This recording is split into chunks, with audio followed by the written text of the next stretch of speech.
Hi everyone, Radhe Radhe.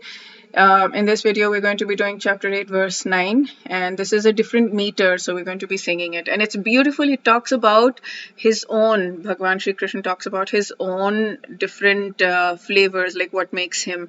And Swami Mukundanand has written it very well, so I'll explain it. I'm not able to explain it right now, but let me sing and we'll go, let us sing together and we'll go over that and explain it properly. It's very, very powerful verse. The whole chapter 7, chapter 8, all of them, I was like, whoa, okay, power packed, power packed.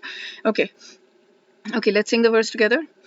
Kavim Purana Manushasitara Manoraniyam Samanosmaredya Sarvasya Dhataramachintya Rupa Maditya Varnam Tamasa Parastat.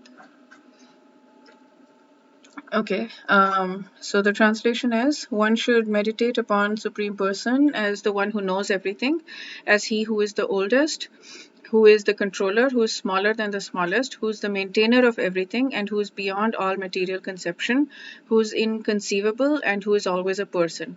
He is luminous like the sun, and he is transcendental beyond this material nature. Okay, so let's do Swami Mukundanand has put both verse 9 and 10 together. So let's do the word by word. So one who knows everything, Kavim, Puranam, the oldest, Anushashitaram, the controller, Ano, than the atom, Animasim, smaller than the atom, Anusmarit, always thinks of, one who always thinks of, Sarvasya, everything, Dhataram, the maintainer, Achintya, inconceivable, Rupam, whose form is light, luminous like the sun, Aditya Varnam, Tamashaha, to darkness, Parashtat, transcendental.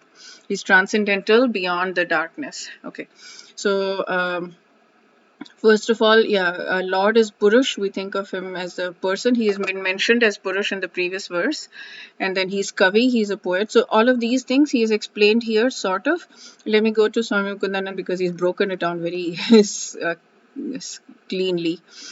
And he's done 9 and 10. So let's just read the God is omniscient, the most ancient one, the controller, subtler than the subtlest, supporter of all, possessor of an inconceivable divine form, brighter than the sun, beyond all darkness of ignorance. Okay, so Kavi is like the poet who knows the entirety of creation. God is omniscient. He is the seer who knows the past, present, and future. Is mentioned in 726. Puranam, he's the most ancient. Nothing predates him. He's the origin of the entire material and spiritual world, but he's not originated from anything. He's without beginning or end. It's inconceivable to me, and that word is going to come up.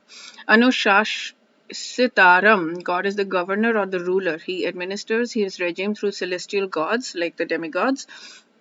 He is appointed, sometimes directly. He is the creator. Everything is under his control, run by his law. Ramyan. He's existing in the subtlest form. So this is the really I didn't know this. This is a new thing to me. The soul is subtler than matter. The soul is like 10,000th of a tip of a hair, which I don't think even makes sense because it's on a different plane. It's like but very tiny. And God is even subtler than the soul because he's seated within every soul. I didn't realize that. He's seated within every soul, not next to. Because the thing that I'd heard was that God is like the branches on a tree, two birds on a branch of a tree. One is the Atma, one is the Paramatma, and Paramatma is watching. But no, Paramatma is actually within the Atma. I didn't know that. Okay. Sarvasya Dhat, he is the source of sustenance. Like an ocean sustains the waves, God sustains his creation.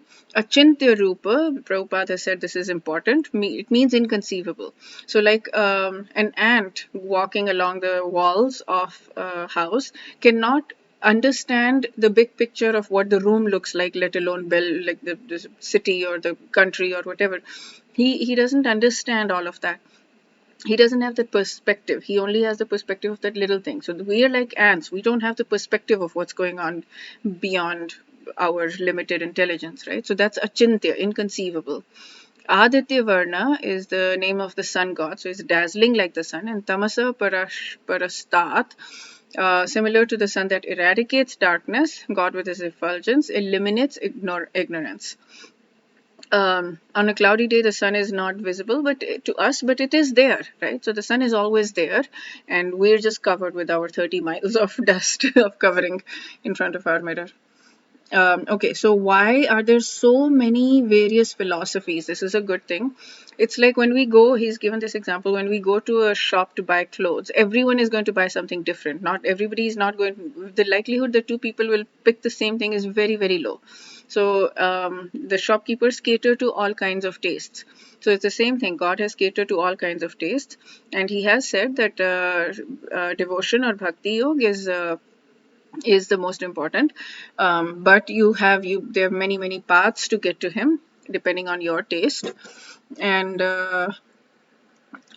so there's something called Yog Mishra, which is a fusion of devotion and Ashtang Yog sadhana.